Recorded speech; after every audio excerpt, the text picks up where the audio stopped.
Bismillahirrahmanirrahim. Assalamualaikum warahmatullahi wabarakatuh. Alhamdulillahi rabbil alamin.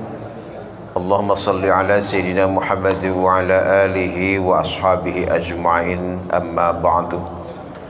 Hadirin sekalian, kita lanjutkan bahwa pada malam ini kita akan membahas bantuan yang datang dari Allah berupa malaikat junudullah, ini ya, tentara Allah ketika perang Badar yang sungguh tidak berimbang antara kaum muslimin dengan orang-orang kafir Quraisy, di mana kafir Quraisy jumlahnya kurang lebih 1000 orang dan kaum muslimin itu berjumlah hanya 300 orang.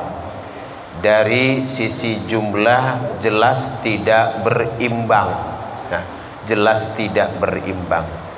Tetapi di sini adalah ada satu firman Allah yang Allah wahyukan kepada baginda Rasulullah sallallahu alaihi wasallam pada saat di Mekah.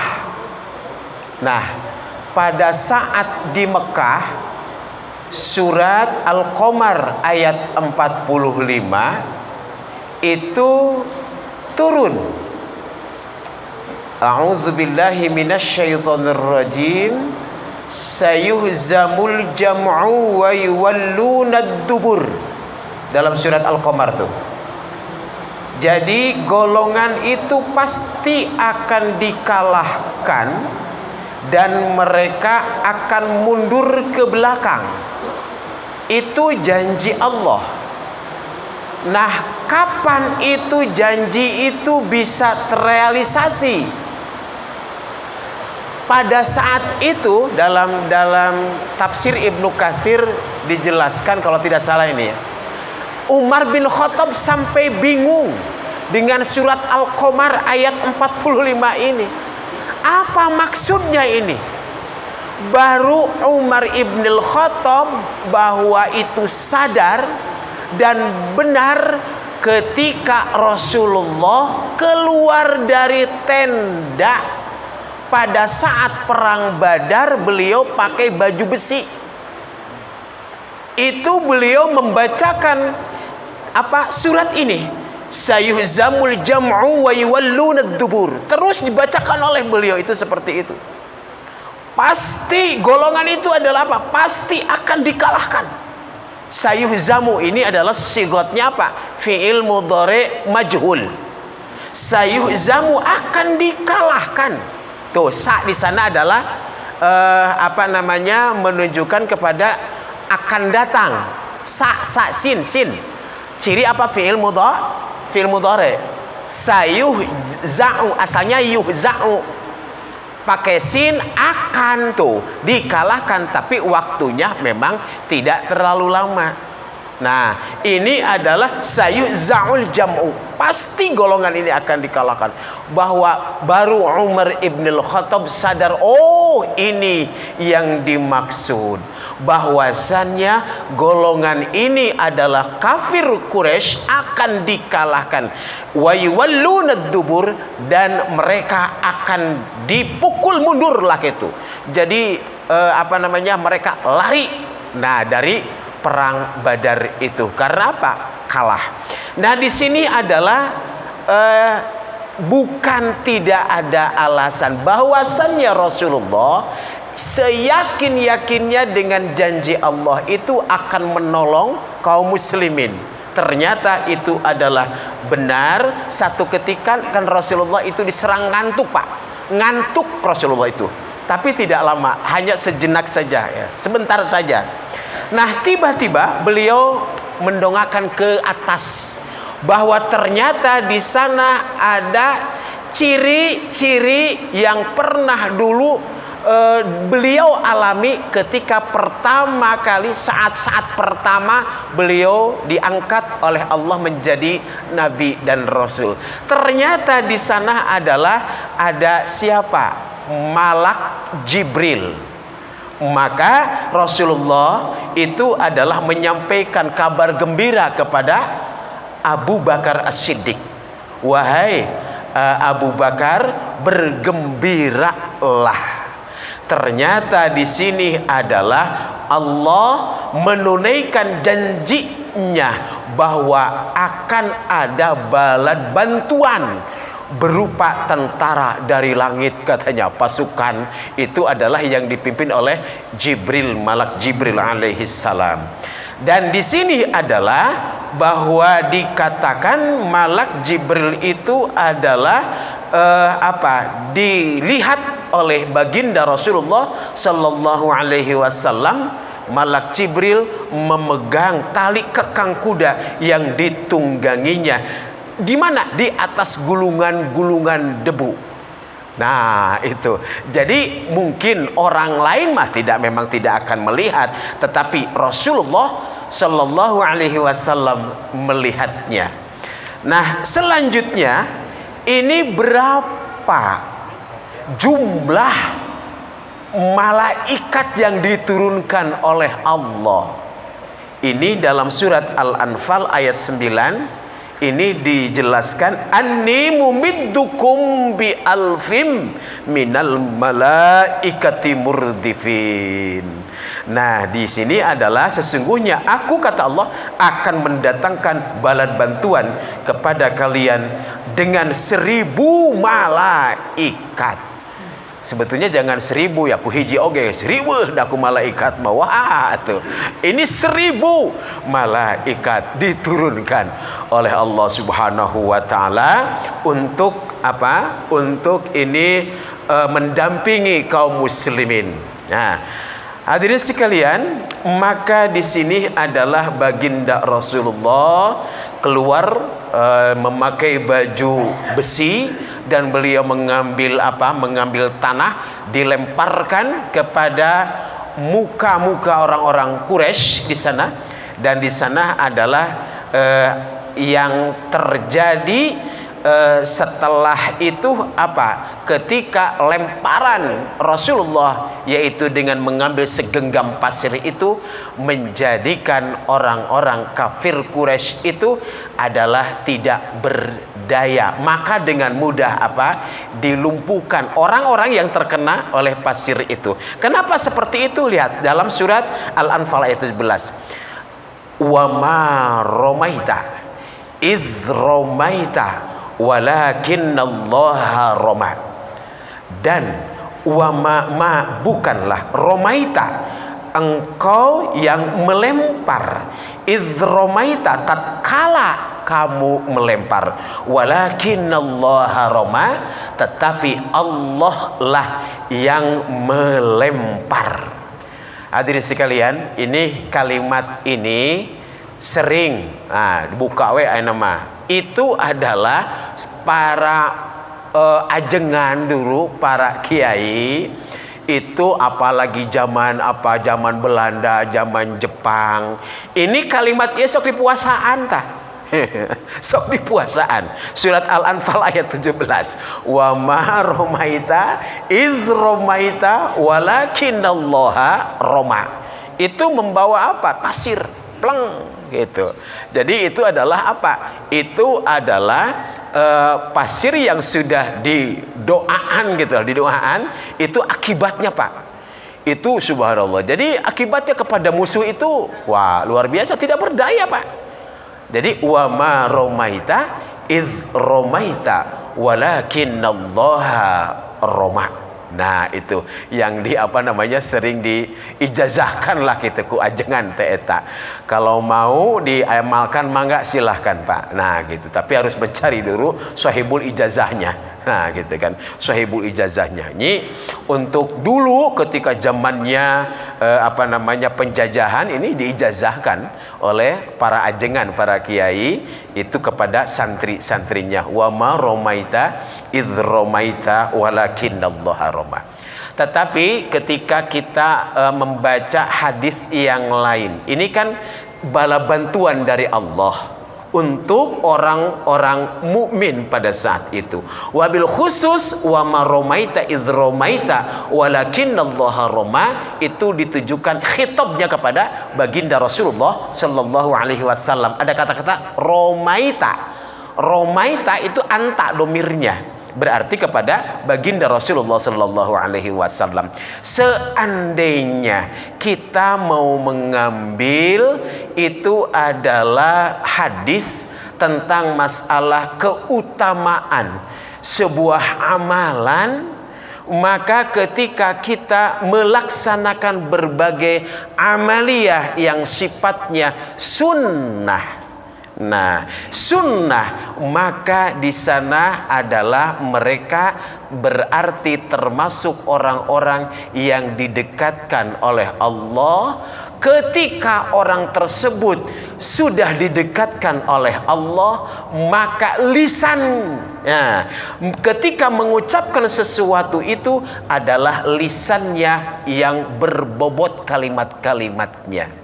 Ketika dia itu memandang sesuatu, itulah Allah itu adalah apa? Membantu memandang tajam kepada seseorang. Ketika dia melangkah, nah, maka itu adalah langkah kaki yang ditakdirkan oleh Allah, ada di sana apa? Energinya. Begitu juga dengan tangan ini. Nah, jadi itu adalah iza aradu aroda. Nah, itu adalah konsep ilmu yang dipegang oleh orang-orang waliyullah, aulia Allah itu seperti itu. Karena mereka adalah gemar melaksanakan hal-hal yang disunnahkan, menjadi sebuah amal tambahan. Nah, itu adalah diberikan reward oleh Allah Subhanahu wa ta'ala. Nah, gitu ya. Di antaranya itu, jadi ketika ini juga wa ma romaita idz romaita walakinallaha roma, itu seperti itu. Seperti halnya contoh ini, ari ku batur mah teu kajungjung ieu teh tah berat misal, wah seperti 2 ton. Ai ku urang mah naon sih beratna. Nah, seperti gitulah. Nah, kita kan sering mendengar cerita, wallahu alam benar atau tidaknya, ketika tongkatnya itu Imam Ali bin Abi Thalib itu disuruh diangkat oleh, konon ini katanya wallahu alam benar atau tidaknya, Kian Santan kan kata berat, tiba beregeng sampai keluar darah, itu sampai nancep ke handap. Imam Ali bin Abi Thalib tuh gitu cenah, ieu mah cenah duka nyambung duka henteu periode nata eta teh, wallahu alam gitu kan. Eta mah hanya sebuah ini sajalah gitu kan. Tetapi di sini adalah banyak sekali riwayat-riwayat yang itu adalah bagi orang-orang tertentu itu adalah sangat mudah. Tetapi bagi orang-orang yang biasa itu merupakan satu kesulitan. Nah, itu ya diantaranya itu adalah yang disebut dengan bantuan dari Allah kepada orang-orang yang termasuk aulia Allah, disebut karomah. Nah, gitu, disebut karomah. Kepada orang-orang mukmin disebut maunah, pertolongan. Nah, itu diantaranya.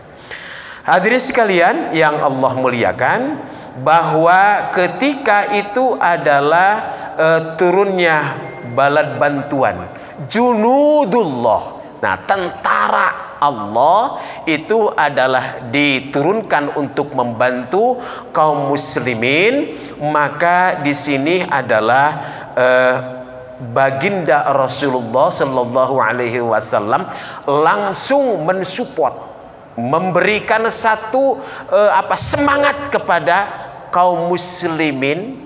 Maka dengan semangat itu bahwa jihad ini adalah untuk membela untuk berjuang menegakkan kalimat-kalimat Allah yang tinggi, maka barang siapa yang hendak melakukan itu, maka Allah akan ridho kepadanya, dan surga yang akan digapai oleh orang-orang yang berjuang di jalan Allah Subhanahu wa taala, di mana luas surga itu seluas langit dan bumi. Nah, itu. Jadi di sini adalah ada orang yang di sana namanya Al-Umair bin Al-Hammam. Nah, mendengar kalimat-kalimat motivasi dari Rasulullah itu adalah dia mengatakan bakhin katanya. Jadi itu adalah bakhin itu adalah yang dimaksud, mudah-mudahan saya termasuk penghuni surga itu, diartikan seperti itu. Nah, kemudian itu adalah belum diterjemahkan itu, maka Rasulullah menyatakan dan bertanya kepada Umair ini, maksudnya apa? Dengan bakhin itu apa? Ya Rasulullah, saya ingin menjadi penghuni dari surga tersebut. Maka apa yang dilakukan oleh Rasulullah, langsung beliau mengiyakan bahwasannya engkau memang termasuk penghuninya. Tuh sudah di-ACC oleh Rasulullah Sallallahu Alaihi Wasallam. Dalam hal ini Rasulullah bukan sok tahu.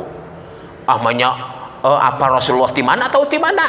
Kalau ini adalah Rasulullah itu kan langsung wahyu dari Allah, ketetapannya dari Allah. Nah, gitu. Jadi dengan demikian, maka apa yang terjadi ketika Umair bin Al-Hammam ini mengambil kurma untuk dimakan? Nah, apa yang terjadi? Dan ada sisanya itu untuk dimakan. Kata Umair ini, terlalu lama. Saya ingin cepat-cepat mendapatkan keridhaan Allah untuk masuk ke surganya Allah. Paling tidak yang dimaksud adalah alam barzakhnya. Nah, apa? Nanti surga mah kan nanti. Ini masuk alam barzakh. Kenapa alam barzakh? Karena alam barzakh adalah raudhatum min riyadil jinan. Bahwa namanya alam kubur itu, alam barzakh itu adalah apa? Merupakan taman dari taman-taman surga. Tuh. Dan orang yang telah mendapatkan kenikmatan berupa taman-taman surga, bagian dari taman-taman surga, yaitu nikmat di alam barzakh, di alam kubur, di sana adalah benar.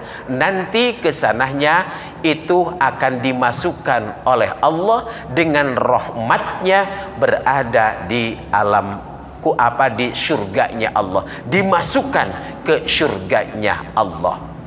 Nah, kenapa sih seperti itu? Sebab memang alam barzakh ini adalah disebutkan dalam satu hadis yang diterima dari Utsman bin Affan.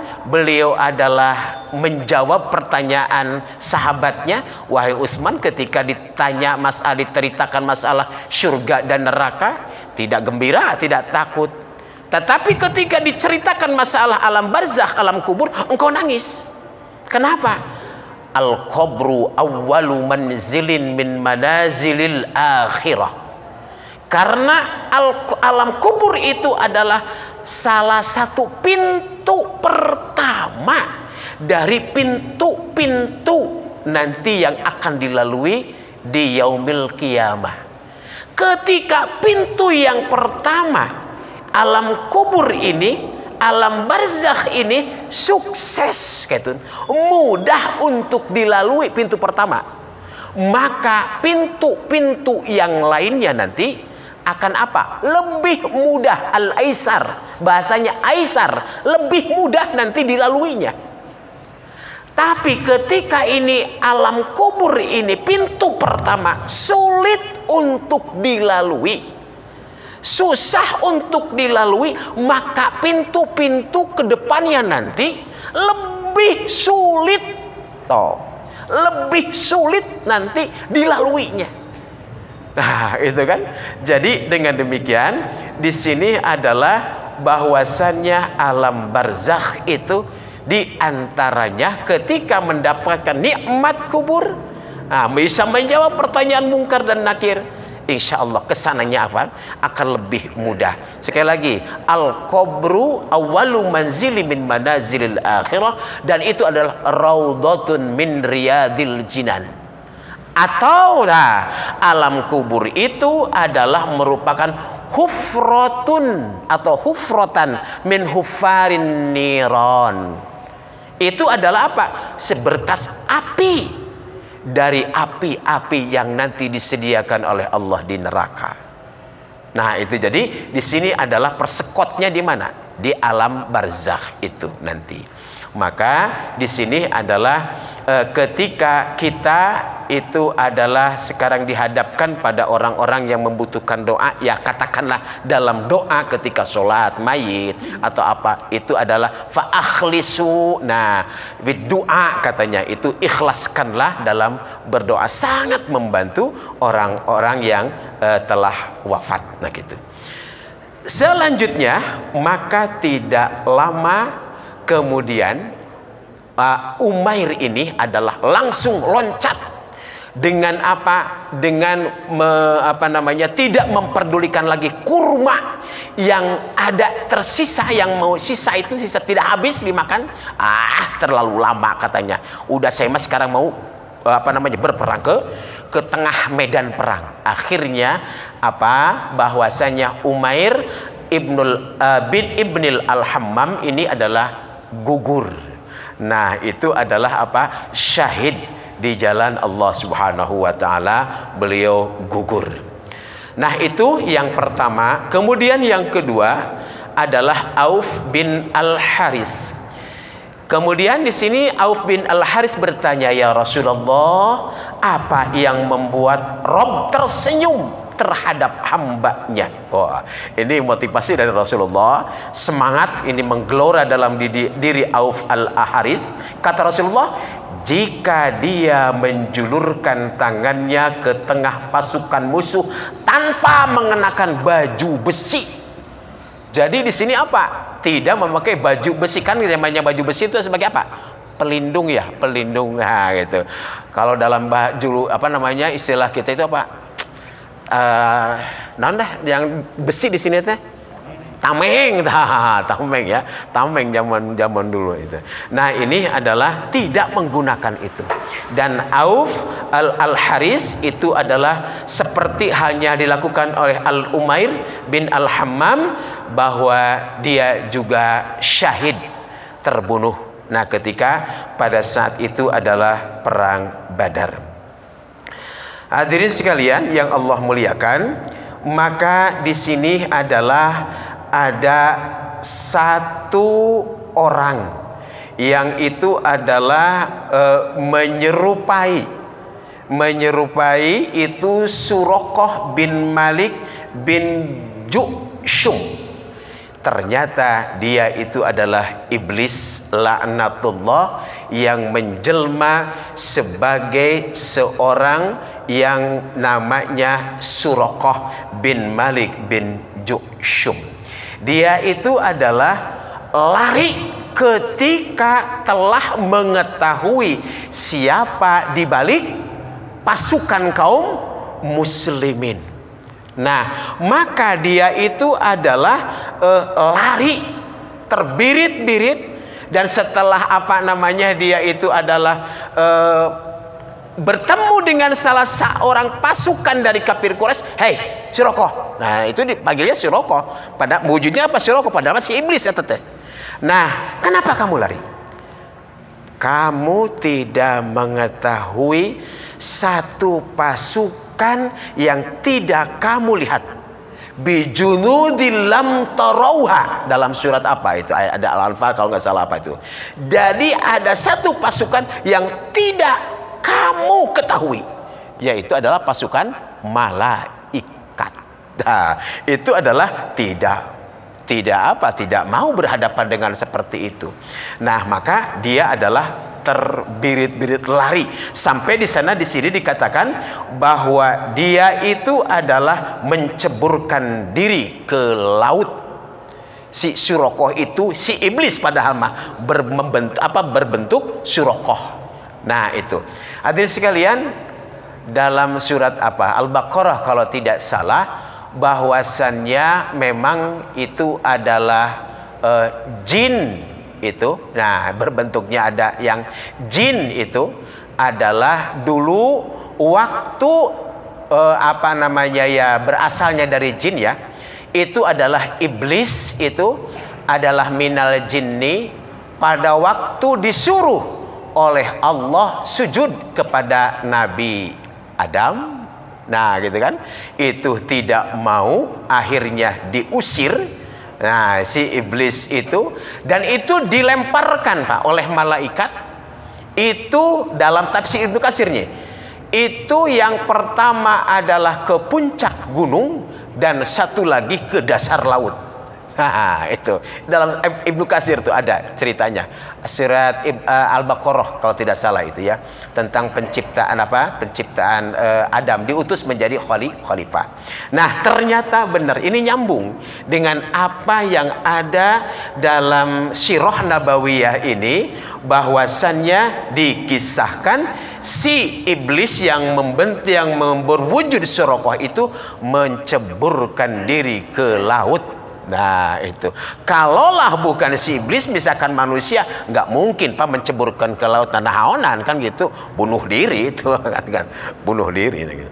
Nah, di sini hadirin sekalian, memang ini adalah banyak sekali kasus yang dialami oleh para sahabat kaum muslimin, adalah ketika dia itu adalah berperang, banyak dilihat orang-orang kafir Quraisy ini, ada yang ditebas, ada yang termasuk dibunuh, yaitu itu padahal tidak tahu ini di depan saya, katanya di depan saya.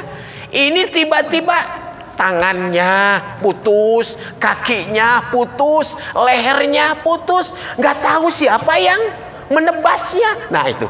Jadi di sini adalah kata ada seorang sahabat Ansor, ini adalah pasti ini termasuk yang disebutkan balad bantuan Allah. Junudullah itu adalah para malaikatnya Allah. Nah, itu ya. Jadi di sini adalah seperti itu kasusnya pada saat perang Badar.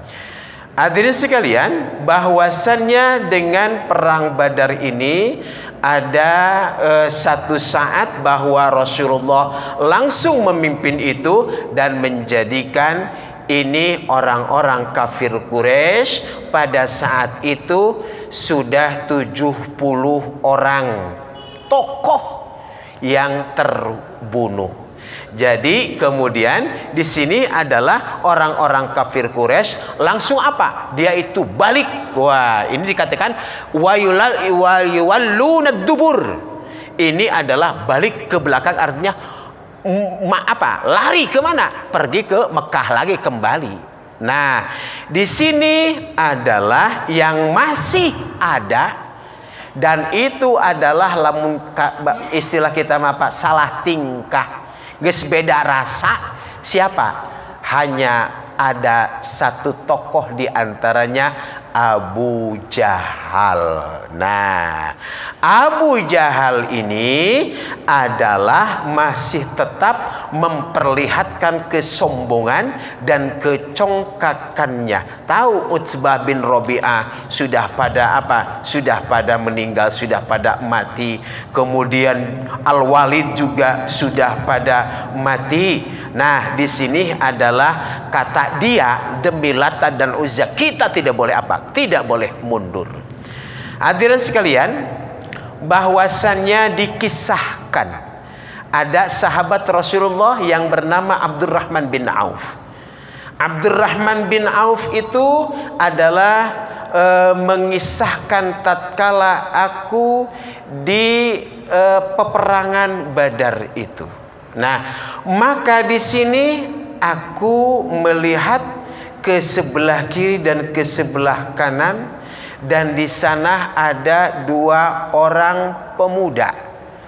Dua orang pemuda itu yang masih usianya, bahasa kitanya itu belum cukup umur lah. Untuk apa? Untuk berperang. Masih keneh pemuda, mun aya nama usia SMP lah tuh. Usia SMP gitu kan. Usia 14 tahun 15 tahun lah gitu. Nah, selanjutnya di sini adalah Abdurrahman bin Auf tidak bisa menjamin atas keselamatan dua orang pemuda ini. Nah, tidak bisa menjamin keselamatannya. Nah, kamu jangan di sini, seolah kamu mah pulang aja, pulang. Can sawawa mun bahasa orang mah. Nah, tapi apa? Ketika itu adalah dilihat oleh Abdurrahman bin Auf, bahwasannya dua orang ini berbisik kepada Abdurrahman bin Auf, wahai paman, tunjukkan kepadaku mana yang namanya Abu Jahal. Kata dua orang ini ya, mana yang namanya Abu Jahal. Rek nanaonan cek Abu Rahman bahasa orang, untuk apa kamu mengetahui Abu Jahal? Janganlah gitu. Itu adalah wahai pamanku, katanya Abu Jahal ini adalah orang yang telah mencaci maki Rasulullah sallallahu alaihi wasallam. Maka tunjukkan kepadaku mana Abu Jahal itu. Nah, kenapa seperti itu? Bahwasannya aku ingin menghabisinya, ingin membunuhnya. Ruas tah Abdurrahman bin Auf, gede wawanen budak, lah gitu kan bahasa kita mah. Anak ini besar apa? Keberaniannya hebat luar biasa. Boga ilmu naon cek urang malah gitu lah, mun bahasa bebasnya lah gitu kan. Nah, di sini adalah kami tidak akan membiarkan dia hidup bebas. Dia lolos tidak akan kami biarkan, kata dua orang pemuda tadi. Maka Abdurrahman bin Auf dalam hatinya merasa bangga, Masya Allah, ini dua orang pemuda ini luar biasa. Nah, maka di sini adalah Abdurrahman bin Auf mengawasi itu pasukan-pasukan kafir Quraisy, dan ternyata adalah dilihatnya Abu Jahal ini sedang berputar-putar. Jadi menunggang kuda, muteran lapang gitu, muteran. Jadi sudah ada firasat nggak enak di sana di Abu Jahal. Karena apa? Ini adalah orang-orang yang menjadi tokohnya sudah pada wafat, sudah gugur, dan sudah mulai keluar dari arena ini, meninggalkan arena perang Badar. Nah, maka ada satu rada riskan dalam perasaan Abu Jahal. Nah, kata Abdurrahman bin Auf itu adalah Abu Jahal. Nah, maka tidak ini membuang-buang waktu, maka dua orang pemuda ini langsung menyerang Abu Jahal. Tapi di sini adalah memang Abu Jahal sebetulnya tidak memperhitungkan sugan temu nyerang. Kenapa? Anak kecil, Pak. Masih usia SMP lah gitu, anak masih pemuda itu. Ya sukan teh mau nyerang atau cara ngadelak itu malah langsung kan tidak bisa tidak bisa mengelak. Nah, kemudian ini satu versi Pak ya. Satu versi kisah tentang dua pemuda itu, maka ini adalah pemuda itu langsung menemui Rasulullah Shallallahu Alaihi Wasallam. Satu versi ini bahwasannya kata beliau, siapakah di antara kalian berdua yang membunuh Abu Jahal itu? Yang siapa yang kalian berdua di antara kalian berdua yang telah membunuhnya? Kata dua orang pemuda ini adalah masing-masing menyatakan sayalah ya Rasulullah yang membunuhnya. Apakah kalian sudah mengusap pedang kalian? Belum ya Rasulullah. Jadi sebagai apa? Sebagai bukti. Sebagai bukti. Maka ini adalah bahwa diperlihatkan kepada Rasulullah, inilah pedang kami ya Rasulullah, pedang saya. Jadi ini adalah penuh dengan apa? Darah. Artinya telah membunuh Abu Jahal. Maka Rasulullah sudah yakin kalianlah yang membunuh Abu Jahal itu. Siapakah pemuda itu? Siapakah dua orang pemuda itu yang telah berhasil membunuh Abu Jahal itu? Adalah satu, Mu'az bin Amir al-Jamuh. Satu. Sekali lagi, Mu'az bin Amir Ibnul Jamuh. Dan yang kedua, Mu'awiz bin Arfa. Nah, ini adalah dua orang pemuda ini yang telah berhasil membunuh Abu Jahal. Satu versi itu seperti itu. Kemudian versi yang lain, versi yang lain itu adalah menurut Ibnu Ishaq. Ini ada dua versi cerita. Versi yang lain adalah Abu Jahal pada saat itu sedang berada di dekat pohon yang rindang.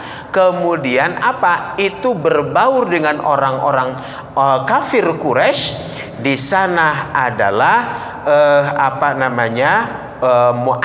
Mu'az bin Amr al-Jamuh itu langsung itu menebas kakinya hingga putus. Kaki siapa? Abu Jahal. Nah, kemudian di sini kelihatan oleh siapa? Ikrimah. Siapa Ikrimah? Itu putranya Abu Jahal yang belum muslim. Akhirnya nanti Ikrimah Muslim. Dipenggal juga tangan Mu'az, satu orang pemuda, hingga ini hampir terputus. Ampunnya, kulit sedikit lagi utara tir gitu gitu, ngamplek mun orang mah gitu. Nah, itu adalah ditebas oleh siapa? Oleh putranya Ikrimah. Nah, kemudian menyerangku dan mengenai pundakku hingga tanganku putus dan bergelantungan. Nah, itu ya. Jadi di sini adalah bahwasannya setelah itu maka Mu'awiz bin Arfa mendekati Abu Jahal dan menyabetnya hingga dia itu tersungkur Abu Jahal. Tapi akhirnya Mu'awiz ini yang gugur duluan. Sebab dia terbunuh oleh orang kafir Quraisy. Nah, seperti apa kelanjutan kisah ini? Nah, kita tunggu tanggal mainnya insyaallah minggu depan insyaallah. Itu saja yang bisa disampaikan. Terima kasih. Subhanakallahumma wa bihamdika asyhadu an la ilaha illa anta astaghfiruka wa atubu ilaik. Assalamualaikum warahmatullahi wabarakatuh.